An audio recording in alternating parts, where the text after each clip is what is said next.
யார் சாமி யாரம்மா வந்தது? பாடி வரும் தெய்வம் வந்த முகம் தங்க முகம் சொல்ற முத்தான வாய்க்கிறது அவ முத்தானே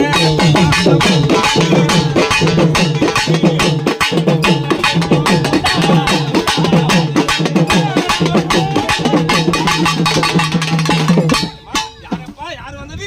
பெருமாள் எம்பெருமானாக விளங்கக்கூடிய நாராயணன் பாண்டவன் ரட்சகனை சொல்லக்கூடிய அழகான திருப்பலை மாலை பெருமாள் என்று சொல்லக்கூடிய இந்த முத்து மகமாரியம்மன் குரகத்தில அண்ணனாக விளங்கக்கூடிய காட்சி அளிக்க வேண்டும்.